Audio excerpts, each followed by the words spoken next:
The name actually was given to me by my grandmother, who is now 89. And so I'm super blessed that she's still around. She is also my why behind everything that I do.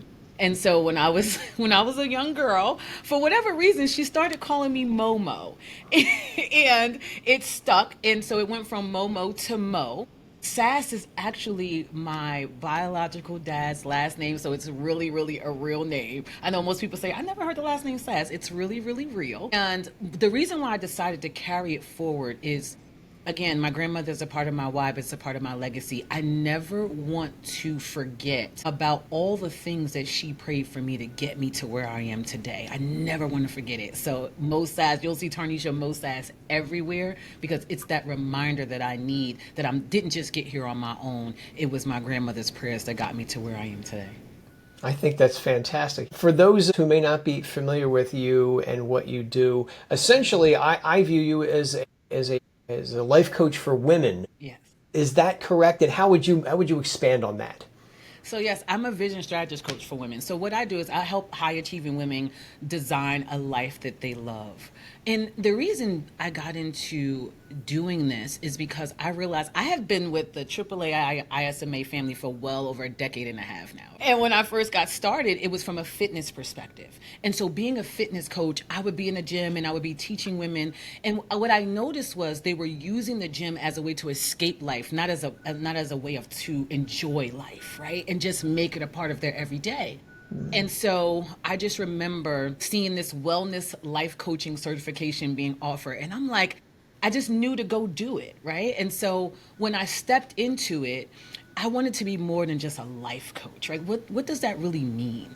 And so I decided that I wanted to be the number one vision strategist coach in the world. And I wanted to set people's vision straight, because what I realized is people were lacking clarity. They were lacking alignment. And so I wanted to be the one to say, you know what, if we get our vision straight, because when we talk about without vision, the people perish, that doesn't mean that the people die. It just means that they're all over the place, right? And so you're lacking direction. So I wanted to be the one to step in and say, hey, if we just get the vision straight, then guess what? You'll know what direction you're headed in. You'll be in alignment. And when we're in alignment, we're fulfilled. And so essentially, I found with that so many women just didn't like their lives. And I'm like, what? We only get to do this one time. We get to love this. We get to enjoy this. We don't get to do this. We get to be this. So that's how I stepped into being a vision strategist coach.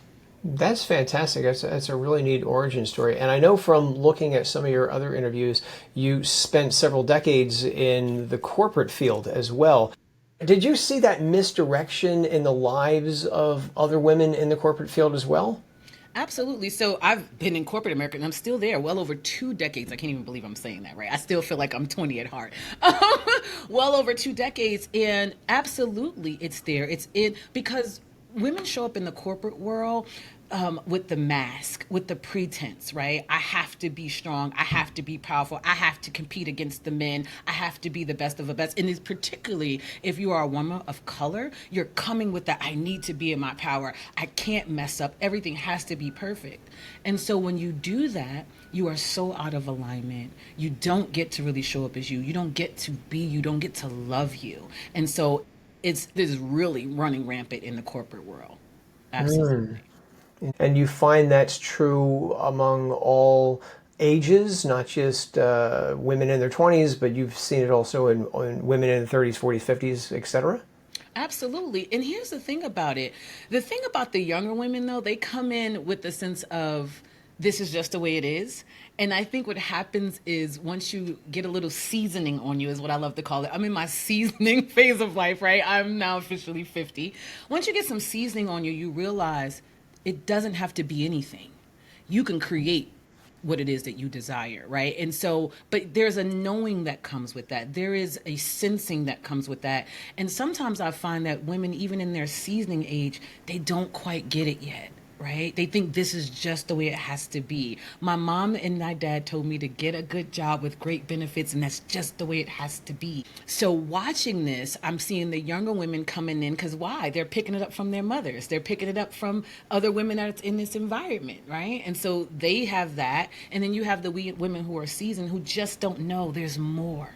There's more. It doesn't have to be just this. We can create the life that we love. First of all, we are the CEOs of our lives, right? So we can hire and fire whatever accordingly.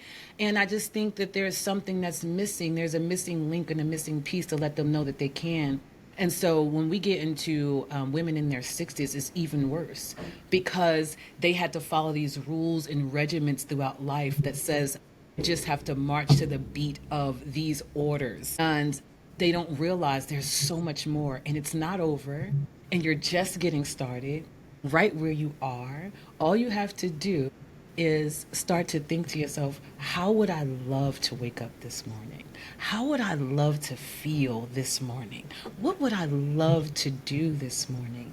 But they forget that because all of what they love left out of responsibility. So they basically lost touch with themselves because they were trying to do the right thing as society dictates it. Absolutely. I have to be the mom, I have to be the spouse, have to. It's all the I have to. And so when we operate out of I have to, we forget that we get to. We forget that we can choose to. And we really forget that we're blessed to. And that's a different mindset. That's a different change. And again, they're beautiful people. And I find this a lot with a lot of women. Beautiful people just wanting to do the right thing. But what is the right thing if it's not right by you? If it's betraying you, what is the right thing? That's the question. Yeah. So I know you're yoga certified through AAAI and have some other certifications as well. How has that helped you as a life vision coach?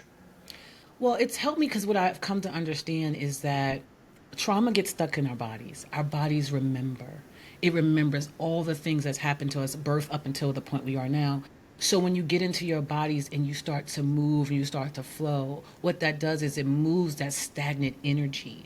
It moves us out of our body. You know, it's so interesting. Most people don't realize, like, oh, I just have these lower back pains and these knee pains. I hear women say it all the time. And they don't realize that's because that's where their trauma is stored. They don't realize the reason why their neck is feeling the way is because their trauma is stored in their shoulders. So what would happen if I started to move my body and I started to flow in a way where that energy gets to move? And what happens is it moves out the old so that I can have something new come in. And so that's what it has helped me with moving out all those old feelings, those old thoughts, those old ways of being that doesn't serve where I am today. Yeah, definitely. We tend to manifest physical problems. They go deeper than just physical sometimes. So Absolutely. I definitely can I've seen that myself. What are some common struggles that women who typically hire you deal with? Have you noticed some commonalities across the board? I think the biggest commonality is still waiting for permission. Waiting for permission to step into whatever they think their next is, right? I'm burnt out, I'm tired, I'm doing all the right things. These are the women though that they're going to the therapy. People will say, "Oh, you can go to therapy, go to coaching, go to the seminars." They're doing all of that. And they don't understand why they're still unfulfilled. It's like I'm doing all the things. And they're stepping into wellness, right? So wellness is just no more than the habits and actions of how, and how to function, right? They're forgetting about wholeness. They're forgetting about the fact of, yeah, you can do all the things, but if it's not in the right season, if it's not in alignment with where you are today, then that's why it doesn't feel fulfilling. That's why it doesn't feel like it's working because you're doing it out of a need and out of a desperation and out of a survival as opposed from a place that I love. Right? So think about if I step into the gym, I don't feel so great about my body. So I go in and I go to beat my body up. Well, it doesn't change anything. But if I go in there from a place of, you know what? I love my body. I love what it allows me to do. I love how it allows me to flow. I love what it allows me to create. And guess what? Now I'm going to go work it out from a place of loving it. Guess what happens? It changes. That's transformation. That's the difference. And so they're coming from a place of thinking that they love themselves, thinking that, I'm doing all the things and realizing I'm still living in the shadow of what somebody else says. I'm still living in the shadow of what social media says. I'm still living in the shadow of what my mom or my dad told me I should or shouldn't be. I'm still living in the survival shadow instead. And so that's what I find the most, is that they just don't realize that they're still living in the shadows of something, and they're really out of alignment with where they could be in this season. They're still living from yesterday as opposed to being present to today so that tomorrow can be different. Yeah, I you can't tell what's on the inside from what's on the outside. And sometimes the people who you think have it all together, they actually have some deep rooted problems and are dealing with some lot of trauma. I always remember back in college, I took a class in abnormal psychology, and there was a young girl in class who was sitting behind me, and it's funny, I don't remember anything about her except that I remember thinking this girl is beautiful. And she one night she started basically talking about her trauma, and I remember thinking to myself at the time, wow. I would have looked at her and thought to myself, you shouldn't have a problem in the whole world. And yet she was dealing with some major issues. So you really can't tell what's on the inside from what's on the outside. So that was a learning experience for me. The other thing I did want to mention is, or ask you about, do you find, since we were talking about exercise a minute ago, do you find that a lot of the women who hire you are not exercising regularly? As a matter of fact, they are. They are exercising regularly, and what happens is there's two different dynamics that I find. A, they may be exercising regularly, but not eating right. Okay, so it's like I eat whatever I want, and then I'm gonna work it all out. Or the exact opposite, where they're not working out at all. They've given up. I've tried all the things. I've done it all. What do you mean? They're really in this space of I've tried everything and it's not working. I had a doctor come to me once, and she was in a severe, severe depression, and she couldn't get out of what was causing it, right? What was happening. It's like, I tried all these things. I went to therapy for years. I tried working out. I tried all the things, and it just, nothing was working for her. And so what I found was that she was doing all the things, but the mirror was there, but she wasn't being honest with what was in the mirror. She wasn't being completely honest about what was really transpiring inside of her mind. And so it was one of those things where I had to hold up the mirror and hold you accountable to life. Because what happened to her is she put it in someone else's hands. And so because of that, she continued to be disappointed. She continued to feel down. She continued to feel not worthy and not enough. And so we had to work to get her life back. And so once we sat down and designed a life that she loved, not the one that she was told to go get that doctorate degree, go get the master's, right? Be the professor, not that life. The life that she truly was destined for, what was already inside of her. I didn't give it to her. It was there. I just help her to pull it out. Now, if you were to see Dr. Keisha today, thriving, living, loving, thought she could never have a relationship, was in a relationship, met a great man, and it's just completely night and day, all because she took the time out to really find out what she really loved. Not what she thought people would like her for, but what she really loved. That's what makes the difference. An average, if this even exists, how long do you think it normally takes a woman to find out what she needs to thrive? I would say, if they're truly committed, because that makes the difference. If we're truly committed, 90 days. If you're truly committed, 90 days. And it takes commitment. And here's the thing. Oh, I wish women knew. It takes commitment to understand that you have to have the storm, you have to have the rain in order to have the rainbow. And so most people want to avoid that part. We can't avoid the pain. Here's the thing about it. I have, listen, not just the aspen, but the exact remedy to get rid of it so it doesn't come back. And you have to be willing to feel it a little bit, though. You have to be willing to feel it a little bit. And most people run from that part of it. Well, we run from what makes us afraid, Yeah. and Yeah. sometimes we don't want to face the things that are traumatizing to us. Absolutely. Or the things that we think are going to traumatize us. Because most times it's the story, right? And I have really asked, the question, what is the story that you're telling yourself over and over? Because there's a story. Wherever we are right now in our lives, right? We're the sum total of it, right? It's the way that we have shaped the story is to where we are. What is the story that you're telling yourself over and over and over again? Not the story that you tell to everyone else that you say. No, the real story. What is the story? Because when we get to the root, then we can pull it out and plant something beautiful. But you have to be willing to get to the root. Yeah. Yeah, sometimes I forget where I've seen it, but read it. But we are the heroes of our own story. But sometimes we are maybe not the heroes of the story we tell ourselves. Absolutely. And we'll tell our friends and our sisters and our brothers. We'll tell them all the beautiful things about them, but never about ourselves. And so I think about me. I was a 322 a month welfare mom. I was the girl that was 16 and pregnant in high school, and they said it would never amount to anything. Oh, she's pregnant, she's having a baby. Because back then, in 93, it was taboo. It was taboo to be pregnant in school, and you were like, oh my God, like her, like she's gonna be this, she's gonna be that, all the stories and all the things. That was my start, right? And so when I think about the 320 a month welfare mom, she didn't have the ability or the know-how to really think through those things that I know of today. So if I go back, the only thing that I had to lean on was there was something in me that kind of knew there had to be more than what I was living in that moment. And so I would say to any woman, if you're feeling that feeling of there has to be something more, know that there is. Know that there is. There is something more. And it's something that's calling you from the inside. I didn't realize that then. It was something calling me from the inside that said, oh, this is your start, but this is never going to be your end.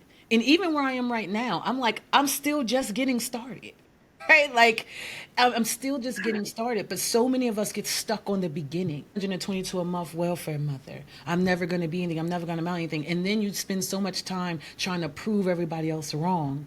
You forget that you don't have to prove anything at all. Yeah. When I remember reading one of Tony Robbins' books many years ago, he talked about a moment in his life where he came to that come to Jesus moment when he didn't have anything and he just snapped and he just made that decisive change, which led him to be who we all know who he is now. Did you have that moment where you said, I've got to change? Is there something that said, this is it, this is my defining moment, I got to change? Yeah, Or there were actually two defining moments. The first one was become the teen mom, right? It's because that's a very defined. That you go from being an innocent kid to I'm responsible for this human soul, right? Like I need to make sure that in my mind back then was I was going to give him a life that I could only dream of, right? That was the first defining moment. I am now a mother and I need to do something with this. And I wanted it to be where, in my head back then, because, back then you're 17 and you're like kind of in this space of like, I could do anything. I can fly even, right? So I'm like, I'm going to create this life for this kid where he won't ever have to have the struggles, doubts and fears that I have. So that was number one. My second defining moment was in December of 2010. So I was married at the time, and my ex-husband and I, we had 6 children altogether. So he came to the marriage with 2 children and I came with 1. However, in my household, and I pray that people have this, we didn't do a step parent, any of that. I was mom and he was dad, and that's just the way it was going to be, and still that way today. And so in December of 2010, our oldest son at the time, his name is Sahad, he was murdered. And there was a defining moment that changed everything in my life. And I mean everything. Because up until that point, I was chasing the corporate ladder. Up until that point, what was the most important thing to me is to prove everybody wrong, to prove that, yeah, my start was a 322 a month welfare mother, but look at me now. I'm in corporate America and I'm earning this and I'm doing that.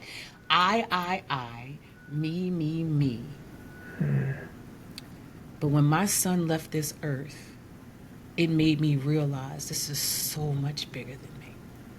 It's just so much bigger than me. And so in that moment, I had to make a choice. Either we were all going to leave here with him, or I was going to step in and step up to, you're not going to take my entire family, though. And so we had 5 other kids. And then within the same week of losing our son, we found out that his father had cancer. And so those were the moments that made me step into, you're not going to, when I say take my family, meaning that they weren't going to run around depressed, or they weren't going to run around in this state of fear and just despair, and we were not going to be that family. I made a declaration, I made a choice that my son was going to live every single day, and he was going to live through me. He was going to live through how I help other mothers, how I help other women to overcome, to break through, and to know that, although devastated by grief, that your child can still continue to live and breathe because of you. And so that was a real defining moment in my life, that I was going to step in and step up into everything that was going to help me change the dynamics of what people thought was going to happen when you grieve and when you lose someone that you love, when you lose a child, because it's so out of order. We're taught that, you grow up and you bury your parents and your grandparents. We were never taught that we may have to one day bury our children. And I know that I'm speaking fast, and want to slow down on this point. But when I lost my son in December of 2010, he happened to have been the second son that we buried, because I was pregnant by my husband, and we lost our son at 6 months. And so I knew what it was like to lose, to have loss in your life, and to grieve. But that wasn't the moment that shaped me. It was the December 2010, losing my son, because it was like, oh, something clicked that said, no, there's more here. There's more here. Like, how can I take this and turn this pain into something powerful? And that wasn't my thought. I didn't use those exact words because I don't want people to think like, oh, in that moment, no, in that moment I was grieving. But I just knew something on the inside of me was like, no, this doesn't have to be his story either. This doesn't have to be my family story. This doesn't have to be his sisters and brothers' story. This doesn't have to be his dad's story. And he left us with our granddaughter. It doesn't have to be her story.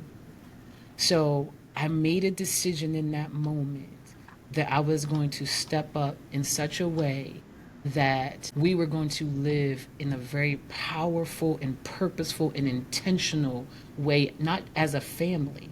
And I was going to step up and step out and help other women. So that's kind of how I knew this coaching world was coming. That's how I knew it was coming. It started with fitness, but I knew this was coming. I knew this was coming. It's a powerful story you just told, and I really appreciate that. You achieved something that I think a lot of people don't. You took something horrible and you turned it into something great. What's stopping more people from doing that? Because and I'm sure you've seen this as well, people who have suffered traumatic loss and horrible loss, and yet they don't make that quantum leap as you did to try to make the world a better place. How can someone who's watching us right now, who said, I've been through this and this and this, and how can they improve the world, prove themselves, improve the world around them, taking that horrible tragedy, whatever they've gone through in life, and try to make something good about it or from it? Is there something that they can latch on to?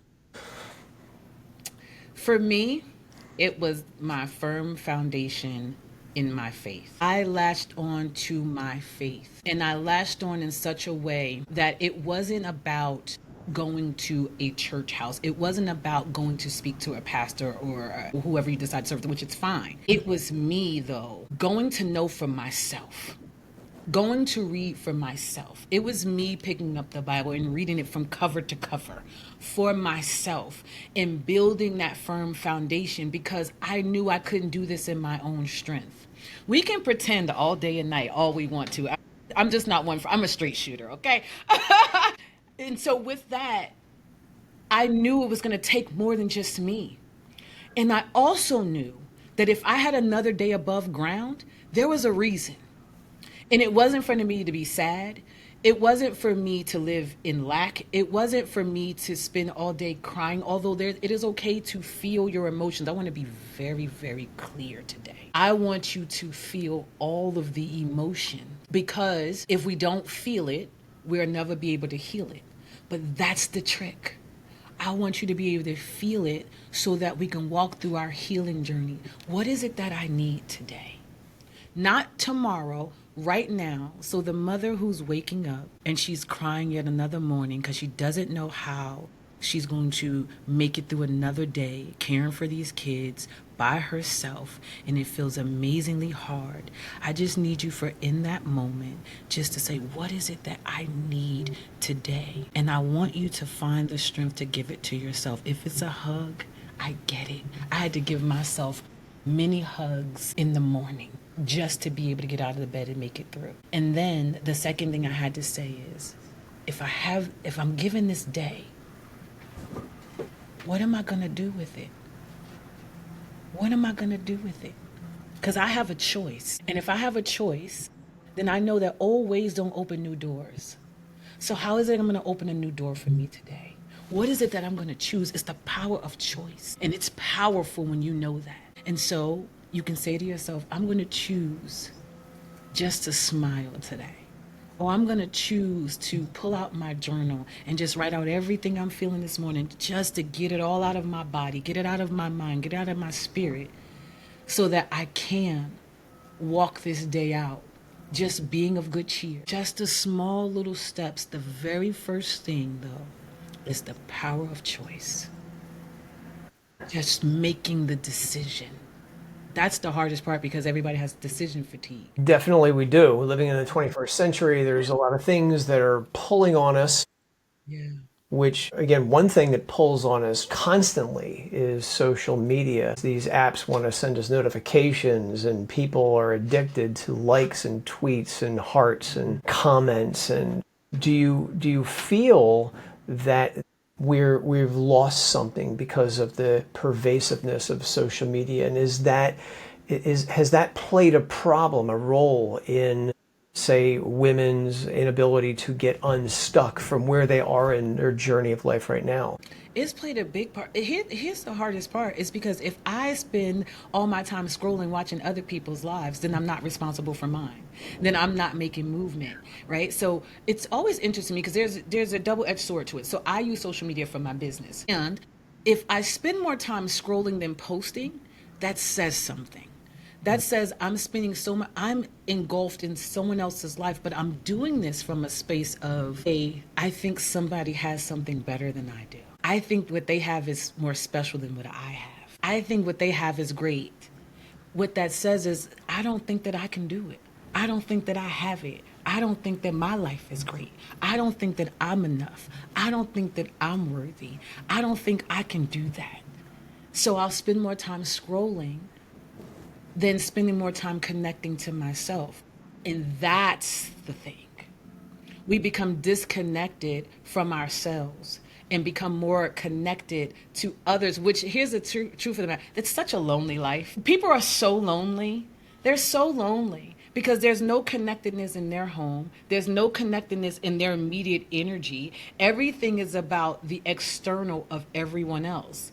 And so when I wake up in the morning and I don't do or have the life I desire, let's consider it's because I'm so busy looking at everyone else's lives, thinking that I can't do or have whatever that is. But what if you weren't supposed to? What if you were looking at their lives thinking, oh, it's so great, but what if your life was greater? What if you just stepped away for a moment and took the time out to say, you know what, I'm going to give myself a break from looking at everyone else and look inside of me. Mind, body, spirit, emotionally, and financially, and just say, if I took some inventory of me, oh, how great what I can do in this world would be. And so I've discovered that and I say man, and I use it as woman or man, when you help a woman or man get their mind in their money right. Oh, how when they step into their calling with such greatness. Because what's happening is those are the two focuses, right? Either I'm focused on mindset of other people or the finances of other people. But what would happen? What would happen if I stepped into an environment that helped me shape and get my mind and my money right? My God, I'm unstoppable. I'm unstoppable because now I'm focusing on the love of my calling, on the love of my purpose, on the love of my vision, on the love of my intentionality, as opposed to the lack of it all. Yeah, I have a friend who just disconnected from social media because one of the things she said was she was so tired of people just posting only the good things in their lives. And it does give that impression that, oh my goodness, I'm not good enough because I don't have all the wonderful things that I'm seeing. And people, as you know, people post only the good stuff, and then these days they use filters to make them even look better and shave things off of, what maybe they don't like. And social media isn't always real. It's not real. It's not real. It's Delulu. It's Delulu land. And so I love, and again, it's perspective. I love Delulu land for the fact of I can turn on and see a 24-year-old become a millionaire by posting content. That's Delulu, right? So there are some good aspects to it, but it's perspective. If you're using it to compare, that's when we're out of alignment. So again, it comes back to being in alignment. Yeah. If we use it as inspiration or motivation, that's great. That's a great feeling. However, it's not going to give you transformation because that's the work. That's the work. So even if you decide to get off, which I love, get off and go and get into the work of you though. It's not just to get off because here's the thing, I can get up, like we didn't have social media, right? Growing up, it didn't exist. But there was still some form of comparison, whether I walked into the workplace. So you take you everywhere you go.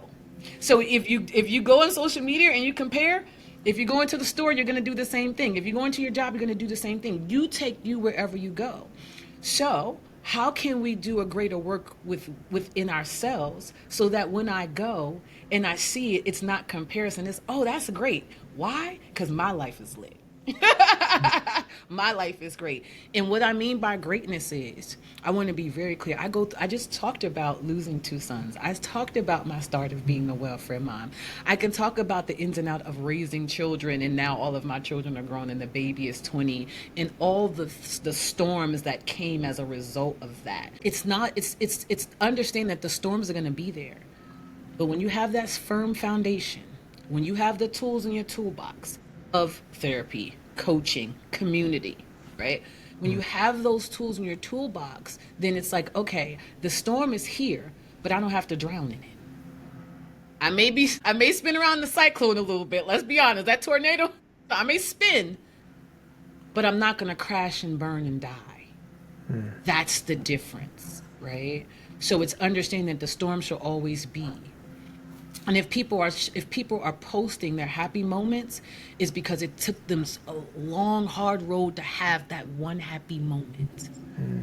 That's the thing we have to remember when we see people post, because it's not about them always wanting to post their happy moments. It's if you know what it took for me just to have this moment, let me have this moment. Yeah, it is interesting that we are so connected because of the phones and the internet, and that you said it best. We are very isolated, and a lot of people are dealing with loneliness, even though we have literally connected to the entire world. And it also doesn't, I think, help people that the algorithm feeds you what it thinks you want to see. So if you're looking at some things that are not so psychologically helpful, they're going to keep sending you that same information. And you just need to break that, either get off social media or just looking at a better type of information on social media, but also looking at yourself as well. I disconnected from the news several years ago because they wanted to cover the same 3 or 4 stories, basically 24 hours a day. And I was like, there's more to life than 4 things. And so I just turned off the news and I don't watch it. And people are like, how do you not watch the news?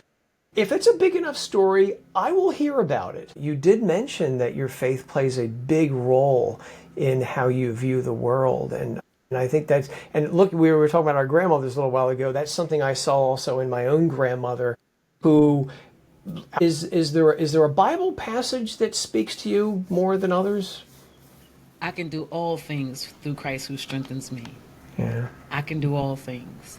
If people, listen, I always say this too, because I never tell anybody who or what they should believe in. I think that's a personal thing.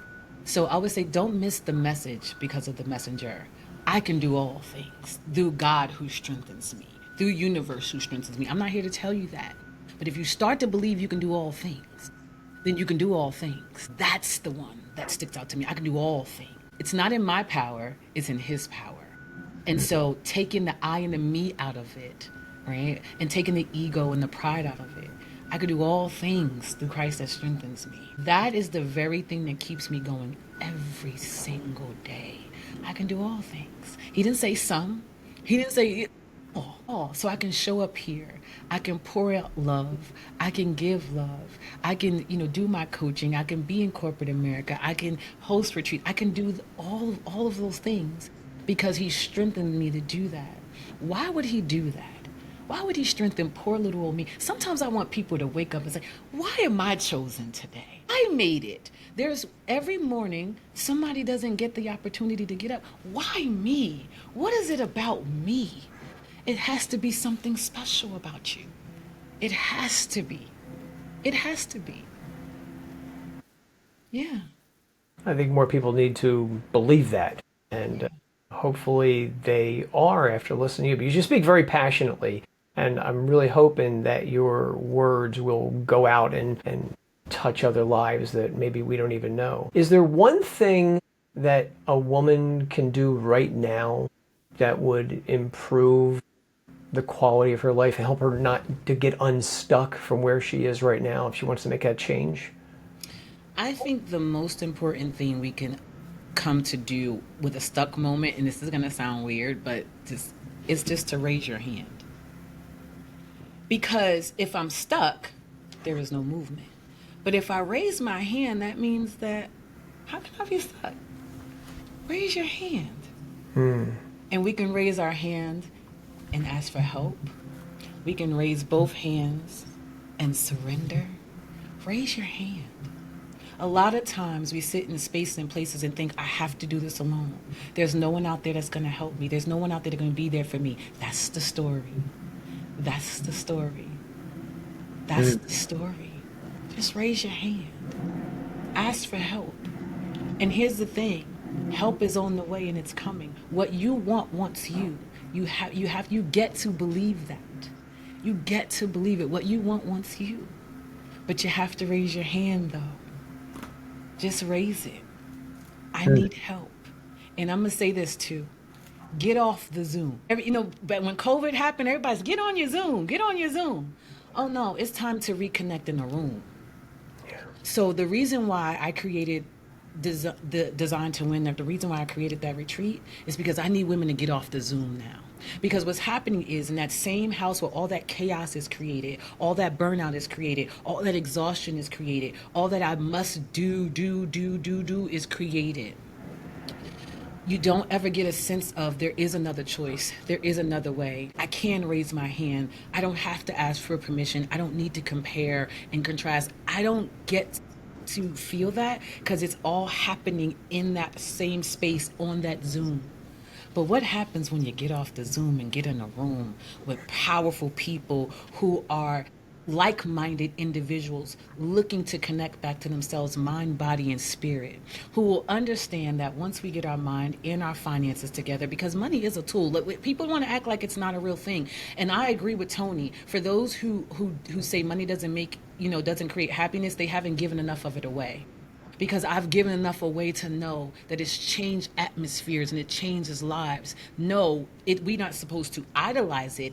However, and if we come to pull those two things together, you are going to walk in your calling so proud and so purposeful and so fulfilled. And you'll be able to do it from a place of love and not lack. So it's time to get off your Zoom. It's time to get into the room. That's what I would say. Very great. Where is this retreat that you just mentioned? Oh, so this is going to be held in Macungie, Pennsylvania at Bear Creek. It's Bear Creek Swamp.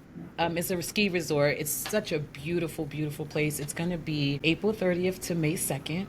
is going to be live in the room with me. If you think this is something, oh my God, get in the room. Okay, get in the room. It is going to be magnetic. It's going to be transformational.